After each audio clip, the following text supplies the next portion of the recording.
Oh my god. We are back. Hey guys, what's going on? My name is Rex and we are finally back with some Elder Scrolls LorePlay Skyrim. So, woo! It's been about 2 years since I made the last episode. The last episode being episode 29.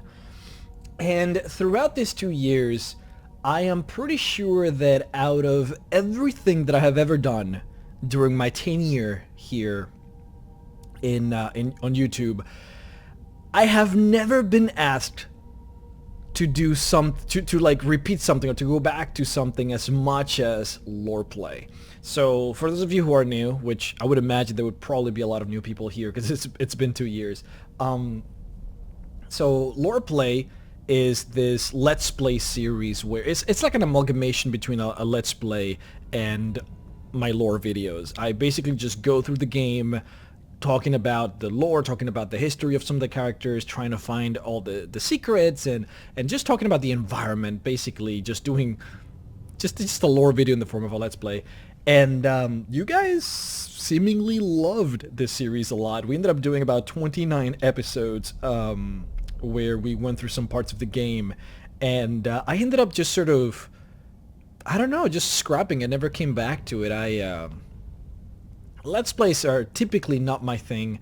I did enjoy lore play, but there were just other things that got in the way, so I never continued it, and you guys were just adamant on me bringing this back, both on Twitter and on YouTube comments, so I decided to finally bring this beast back, maybe as a Christmas present. I don't know why today, out of all days. It wasn't particularly meant to be a Christmas present, but this just happens to be when I'm bringing it back, so I guess it is.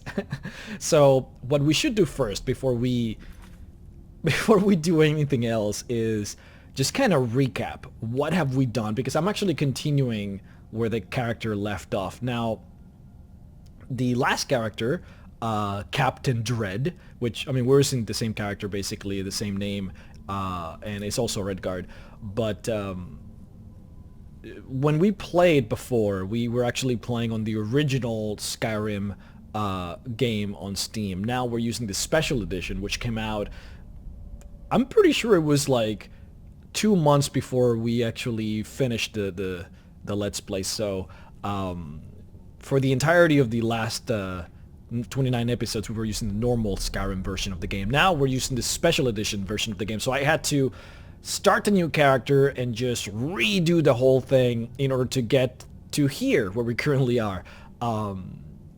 So that's why you might actually notice, if you were to, for whatever reason, go back and rewatch the episodes, or if you have been binging the episodes and you have found yourself in this episode, hello, it's been 2 years.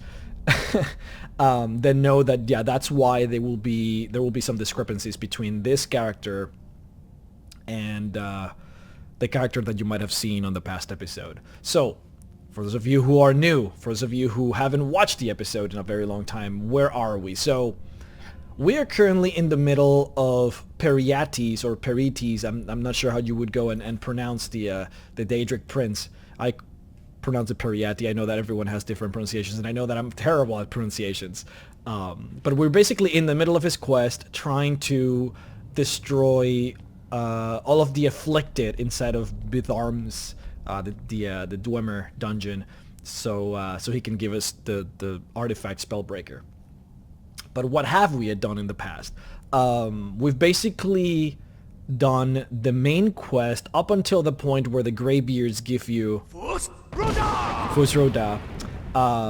And I decided to end it there as far as the main quest is concerned, because, like, you know, getting Fusroda is really cool and all, but also getting Fusroda basically gives you access to different quests in the world. If you haven't done the Greybeards sort of like little, I don't know what you would call it. They have this ceremony where they scream at you, right?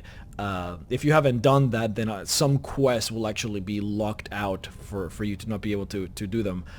So we wanted to make sure that that was open for us. We've done the Dark Brotherhood quest line to its completion, and we have done Namira. We've done what else have we done? We've done Clavicus Vial, and I believe that's it. And now we're doing Peryite. So basically the way that we've been choosing which quest to do is I've been actually giving you guys strupples so that you can decide which quests we do. You guys actually voted on the Dark Brotherhood first, and that's why we ended up doing it first. And then you guys voted for Daedric quests, so we've been doing that now. So as soon as we're done with all Daedric quests, then I would let you guys basically vote on what we would do next. Now, I don't think that we would actually end up doing all Daedric quests, because there are some that are tied to other important quests. So for example, Hermaios Mora is basically tied with like the DLC, Dragonborn DLC, but it's also tied to the Mage's quest line, the Culture of Winterhold quest line. So we would probably leave that Daedra up until we do any of those two. And of course there's Nocturnal with the Thieves Guild and all that. So Daedras like those we would probably just leave for later, but for now we'll focus on finishing Peryite and then doing, I don't know, like Meridia, we would probably do Malakath and Boethia, you know, all of those. But that's basically where we are.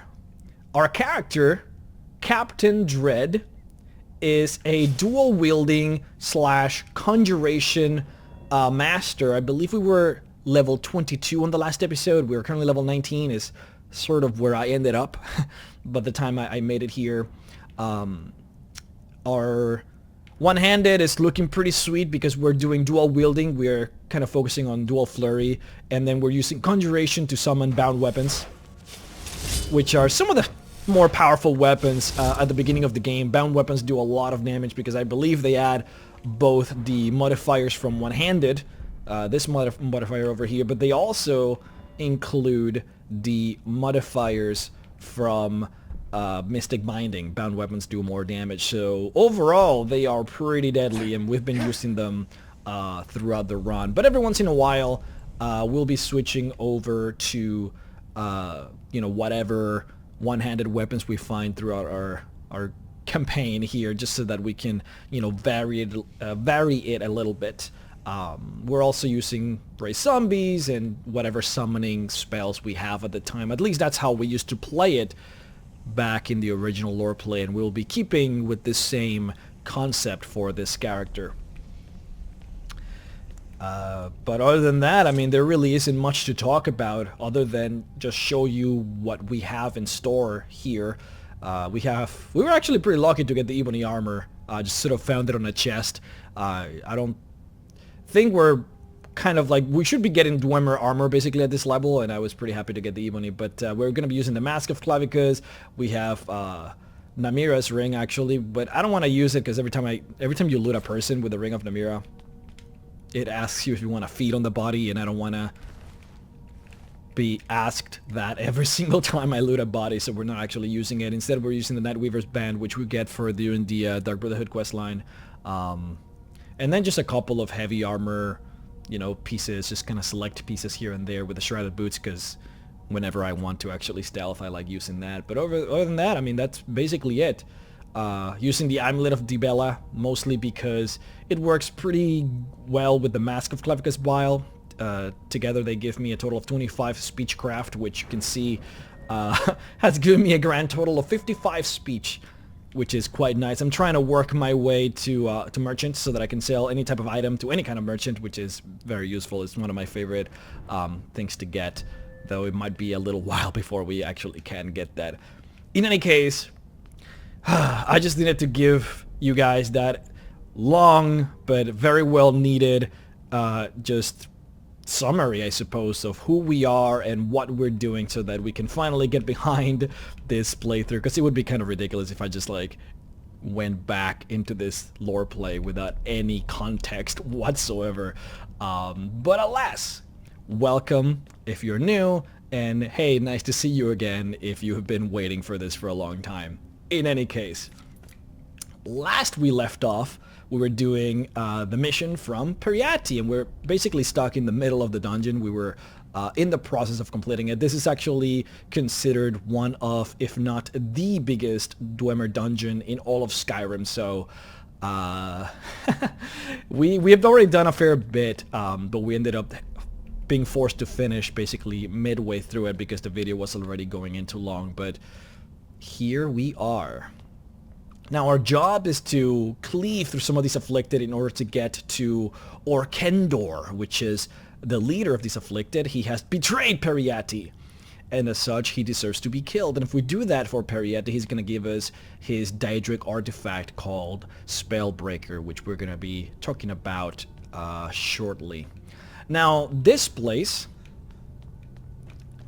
is particularly interested because for whatever reason, the afflicted, and specifically Orkendor, with the command of Peryite, they chose this place in order to make a living, in order to basically just live here. These people, these individuals, they are supposed to afflict the world with disease under orders from Peryite, because that is basically what he wants. Peryite being the Daedric lord of pestilence and order. He's planning on completely consuming the world using some of these slaves who have been blessed with disease, and we're going to talk about that in just a second. As far as the difficulty of the... That is gross. As far as the difficulty of the game, we're currently playing on Expert. I do not remember specifically what difficulty we were using. I think there's another one, is it? I think that was it. Okay. I don't remember what difficulty we were playing at before.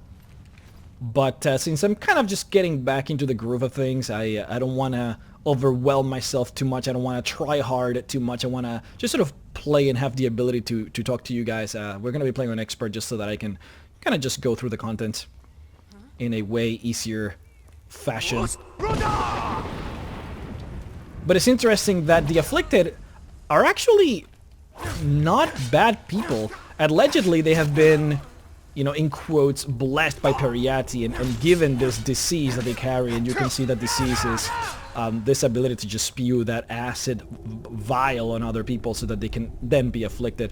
But these people, really, they're here to just exist, to just live and have this community together, and they were supposed to do that with the help of Peryite. Peryite was going to always be present here with them, and they were supposed to be a family.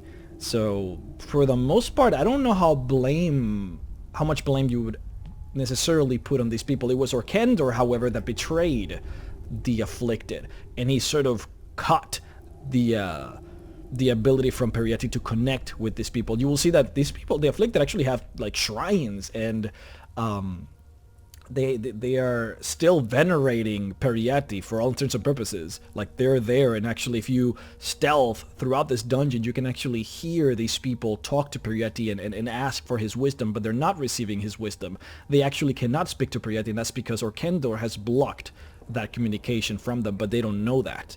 And that's why it's kind of sad that we're here to hunt Orkendor, which is the leader, but in the process we're killing all of these afflicted, which honestly probably have nothing to do with all of this.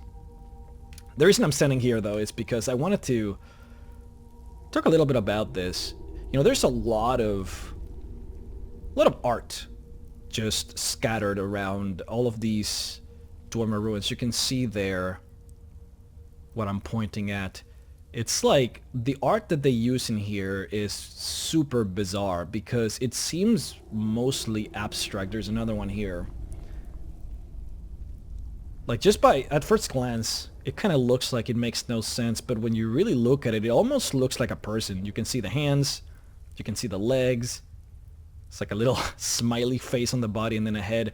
It almost looks like a centurion, like a big kind of bulky construction.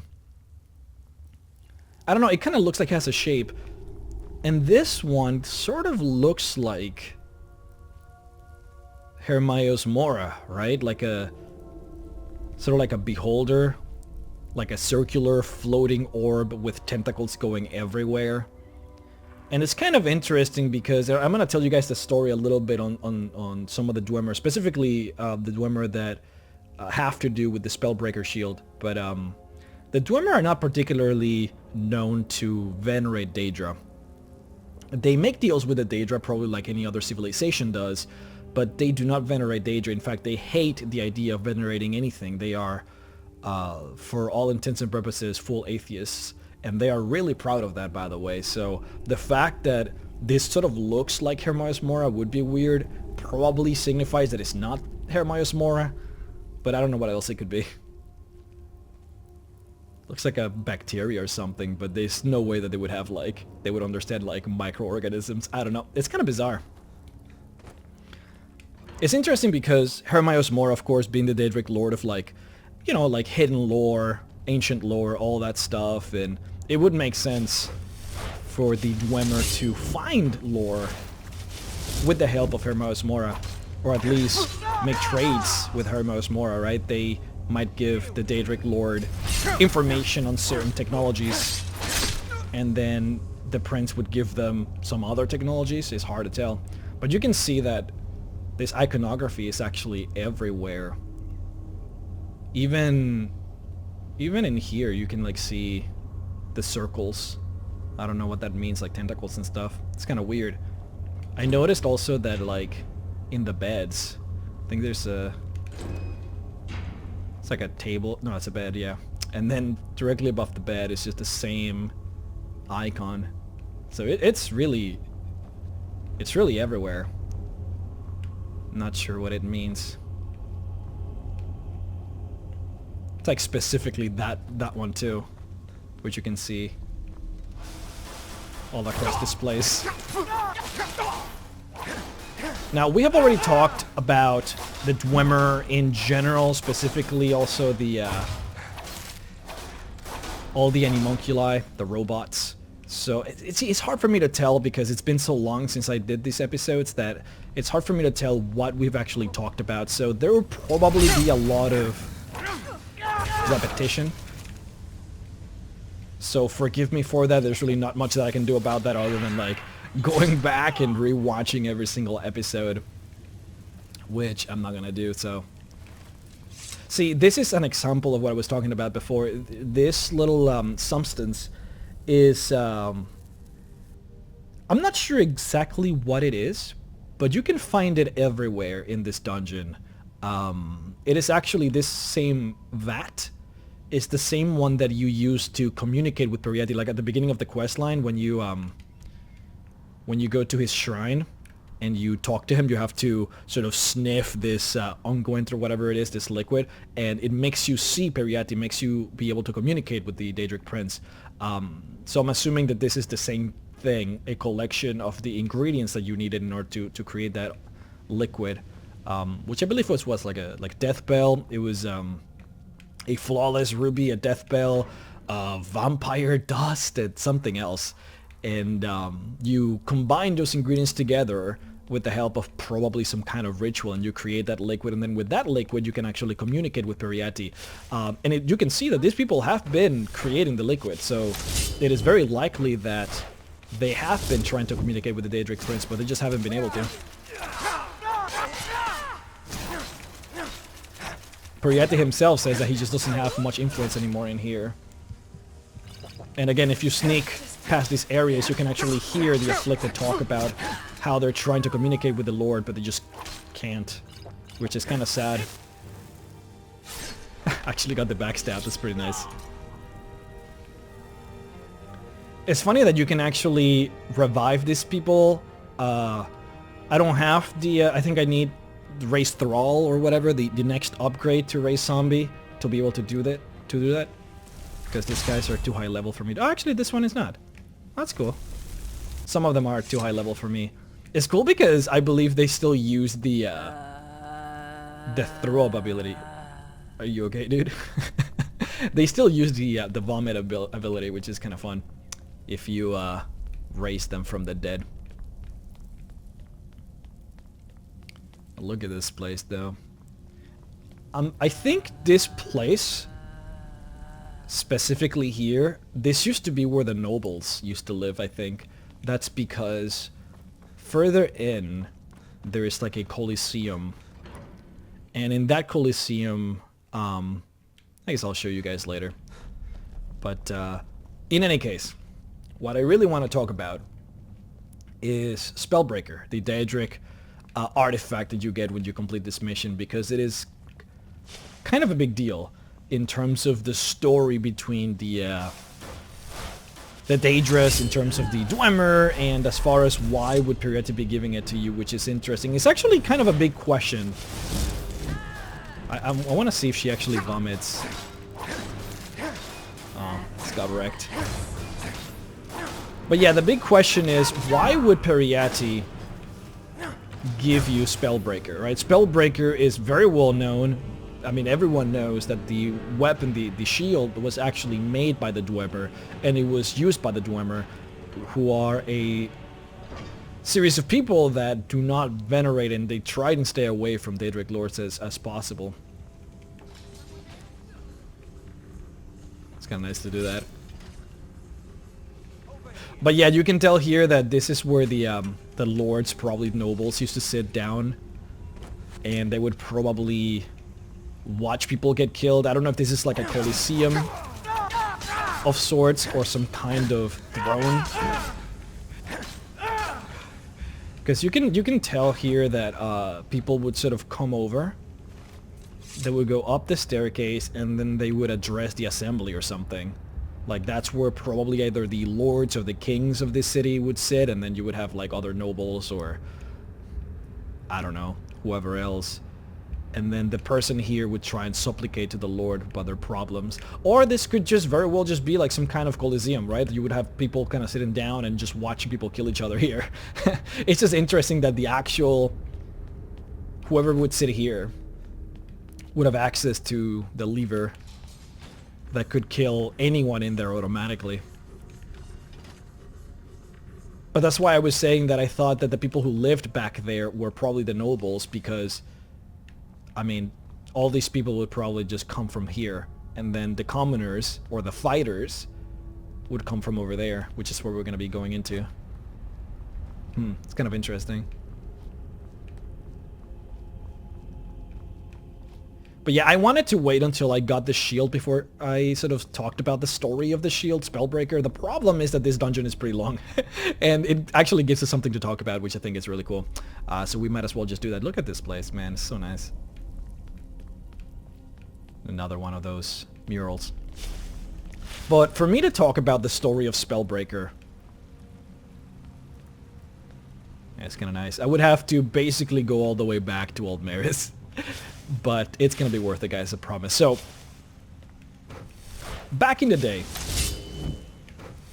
back in, you know, like the Somerset Isles, Aldmeris, kind of like the old Elvish Dominion, there was this group of elves that venerated the Daedrus, which was not very common. I mean, if you actually go back and look at the Elvish pantheon, you actually do get to see some Daedrus. I believe Hermaios Mora is actually in there, and then there's a bunch of Aedras, of course.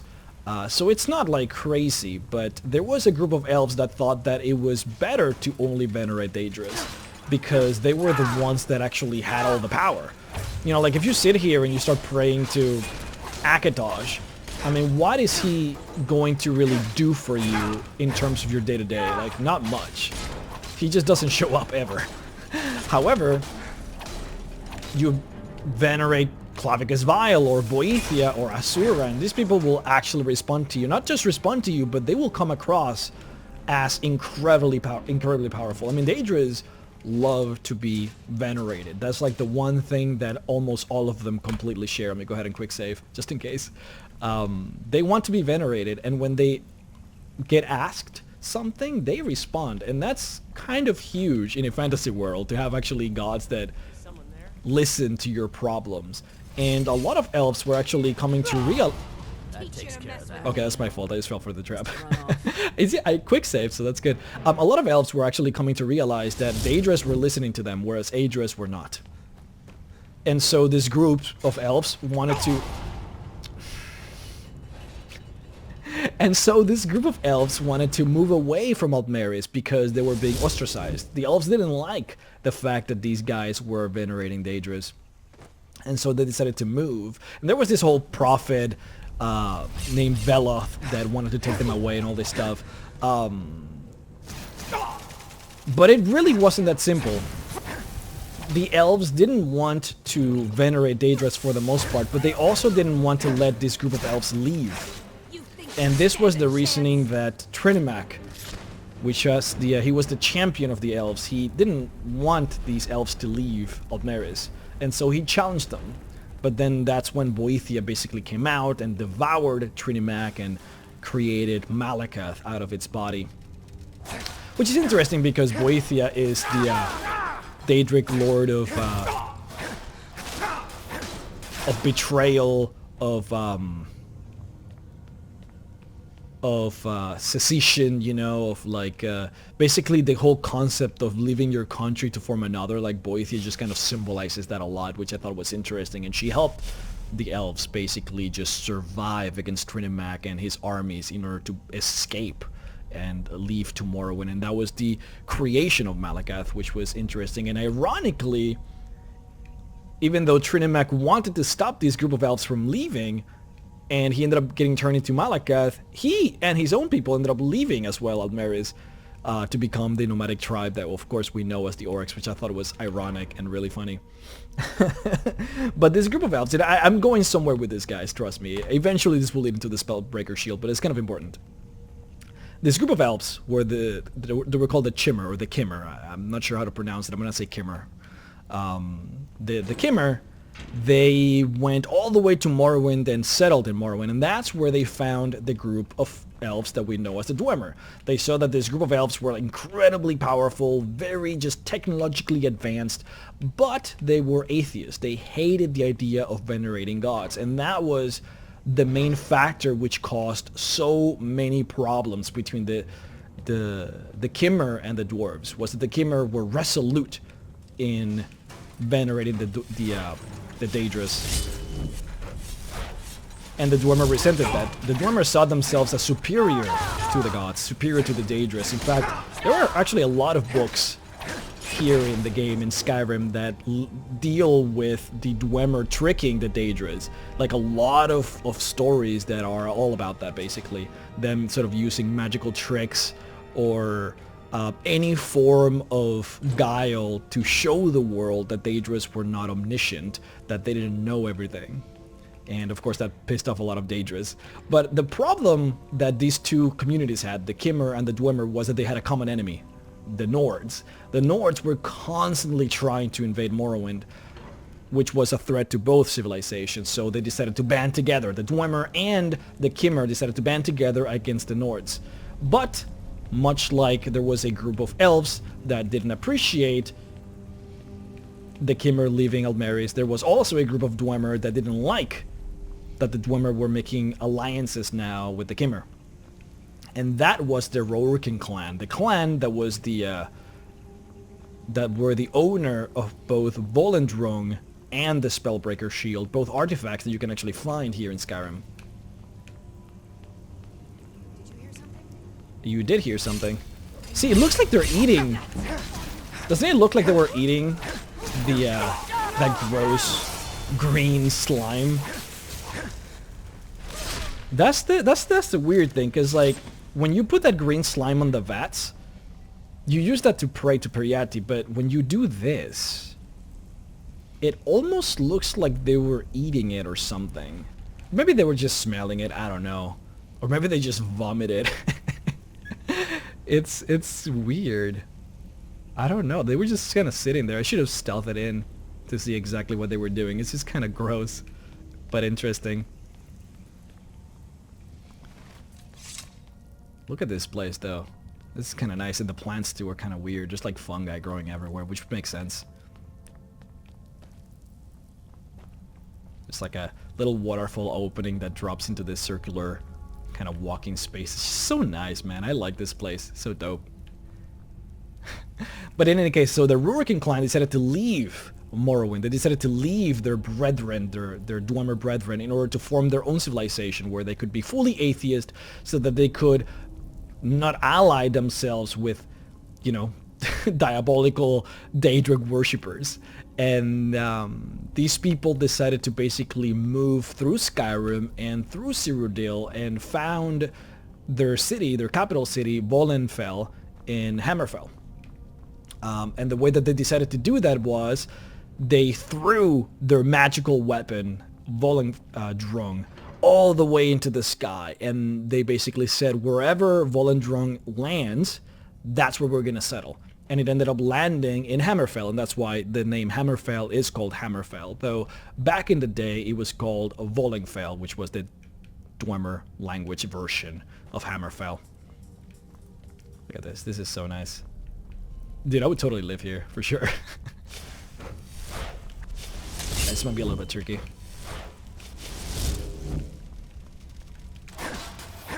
Now, during their exodus, as they were making their way to Hammerfell, they ended up having a fight with a particular famous Nordic wizard named Shalidor. Now, Shalidor is the guy, if you go to the College of Winterhold, he's the guy on the statue at the very sort of middle of the plaza of the College of Winterhold. He's that epic wizard that has the statue right there in the middle. Now, he was, and still is, I can't attack, my control is stuck. Damn, rip. Can I level up? Yeah. He's one of the most famous and most powerful wizards of all time. He had actually the ability, this kind of famous ability in typical sort of high fantasy medieval worlds where a wizard can, only with magic, create castles or create, you know, constructions basically. So he actually created the College of Winterhold just with magic. Like he just magically just erected it from the ground. That's how powerful he was. And he ended up having a fight with the clan, with the Rurikn clan. And the only reason that the Rurikn clan survived was because they had the Spellbreaker Shield, this magical sort of artifact that protected them against magic. And that's basically sort of like the story that we have on the shield and the clan. Eventually the clan ended up surviving the battle with the wizard, and then they made their way to Hammerfell. What's interesting though is that their exodus away from Morrowind and into Hammerfell actually ended up inspiring a lot of different dwemer civilizations into doing the exact same thing. And the reason that we have so many cities, so many dwemer cities right here in Skyrim is because they were, oh, this is gonna be hard. All of those other dwemer were inspired by the Rurikn clan, and they did the same thing. So they moved away from Morrowind and into Skyrim and settled right in here. This is gonna be tricky, so I'm gonna equip my magical weapons. Let me make sure that they have enchantments. They do. All right, let me quick save. This is gonna be hard. Here we go. Okay. Best case scenario, he attacks my Atronach.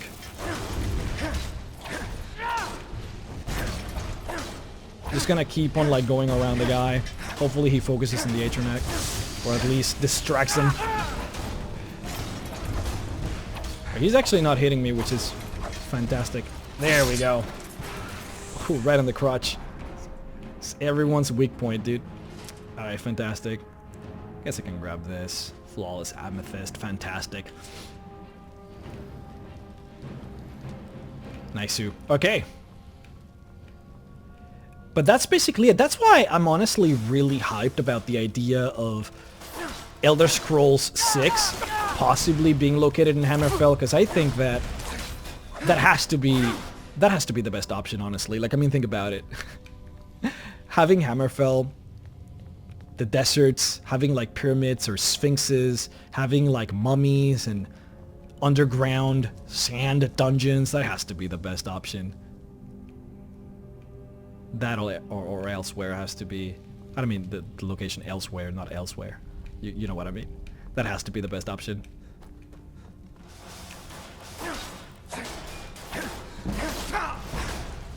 But yeah, so when you look at that story, right? The Dwemer story, the Rurikn clan story, and the Kimmer. Oh, by the way, the Kimmer are the Dark Elves, basically. They moved to Morrowind, and eventually they were cursed by Asura, and they became the Dark Elves. They used to not be dark. They used to look exactly like any high elf looks, kind of like a bronze-looking skin.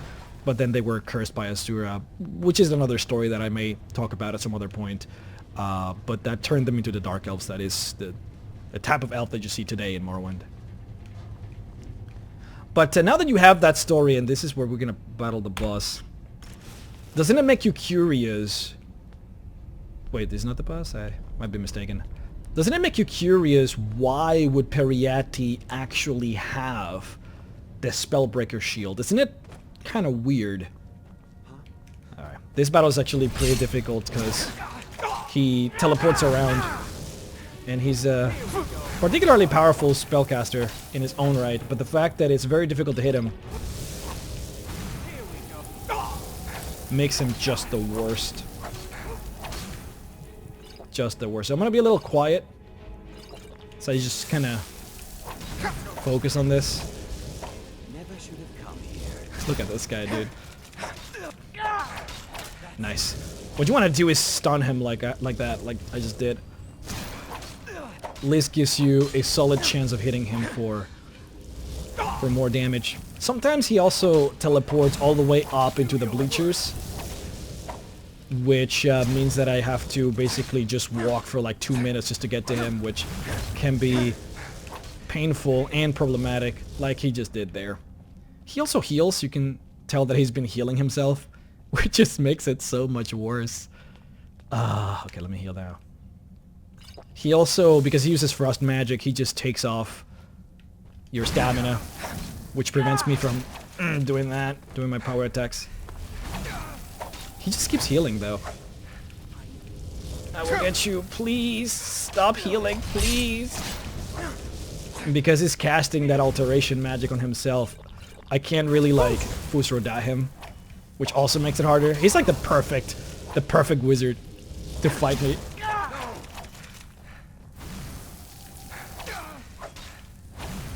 No. Oh god. Please. Let me kill you.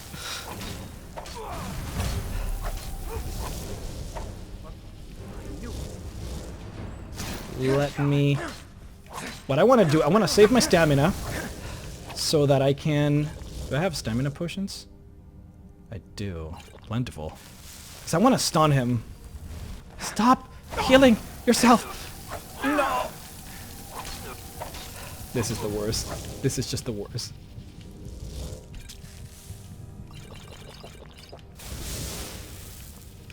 Oh, he was here.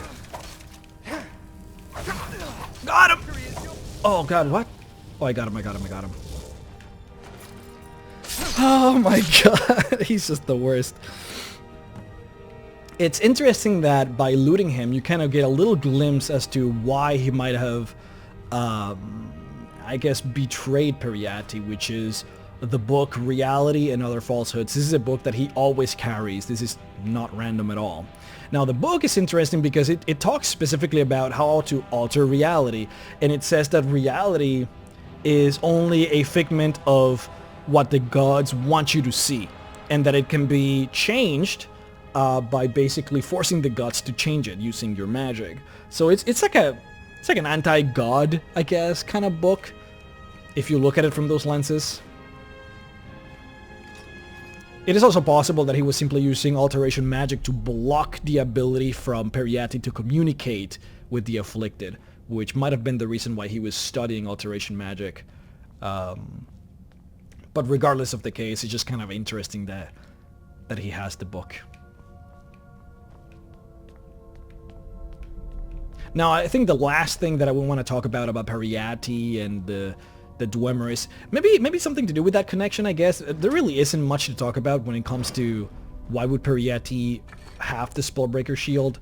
We do know that it is not an oopsie from Skyrim. Like, it's the Peryite and the Spellbreaker shield have been connected with each other for like ever. Like, if you go back and you play Elder Scrolls Oblivion, Peryite gives you the Spellbreaker shield. If you go back to Morrowind, Peryite gives you the Spellbreaker shield, and that's ditto basically for Daggerfall and Hammerfell, so, or rather Redguard. So it's that's always been the case. Peryite has always been sort of connected with this shield, but whatever relationship this Daedra must have had with the Dwemer or with the Rourken clan is just not known.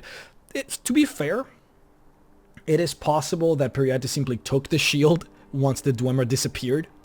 It's I mean, I guess it is the most likely scenario because we don't really know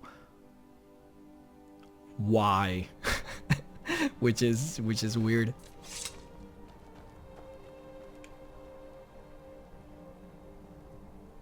Well done, mortal.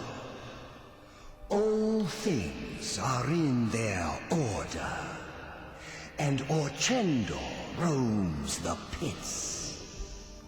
His betrayal will be punished, and your obedience is rewarded. But what will happen to the afflicted? Did you leave any alive? The afflicted are mere vessels for my blessing. It will spread to others through their touch and my own. Another overseer will replace Orchendor when the time comes. For now, all is cleansed and ordered. So what happens now? Go, seek your fate. I will be watching. And perhaps we will meet again afterwards. Very well. Goodbye. Embrace order and hard truth, mortal. Goodbye. See, it is very interesting that he is the Daedric Lord of Pestilence, of disease, but he also embraces order, which is cool, right? Like, he's known as the Taskmaster. He sort of, like, gives order to the lower regions of Oblivion, and that's interesting. First of all, the connection between disease, pestilence, and order is kind of a weird connection. I made this point on the last episode, and some of you had good comments to say. Now, these comments are about 2 years old, so, you know, it is what it is. But Lord Asiki 2 years ago said, I also see a connection between pestilence and order. Pests spread diseases. Diseases spread throughout a community, and people in the community die to the diseases. The pests and the diseases don't care if they are killing a jarl, an emperor, a king, a peasant, a beggar, an assassin, or a thief. Everyone is equal regardless of wealth, power, or social class.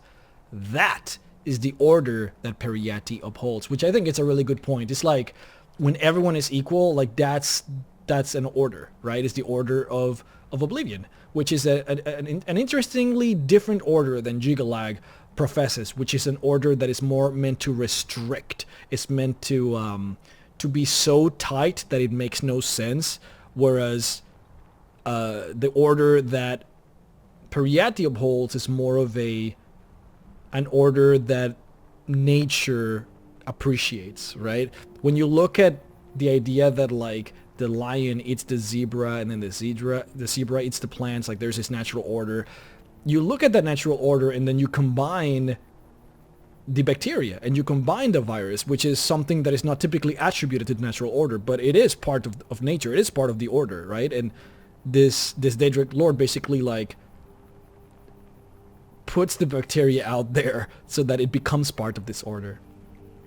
The Nug Prince, another commenter 2 years ago, said, disease and natural order are heavily connected. In the real world, bacteria and virus evolve based on how other organisms evolve. When we get strong medicines, after some time the bacteria becomes immune and we get sick, and so on. The wheels keep turning with organisms evolving to win over another. In that way, Peryite, being the Daedra of natural order, makes a lot of sense. Of course, another connection is the idea of under and overpopulation. Yeah, I mean, it's interesting because I was struggling to see that connection, but you guys made some really good points, and I appreciate that.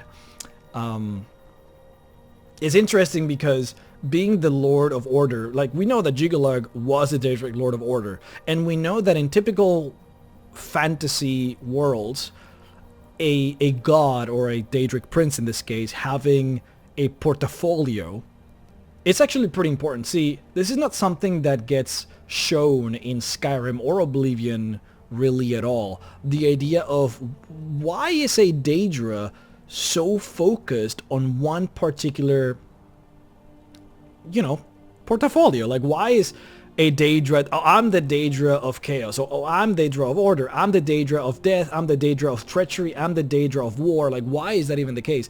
Typically, in other RPGs, whether it is Dungeons and Dragons or Dragon Age or whatever,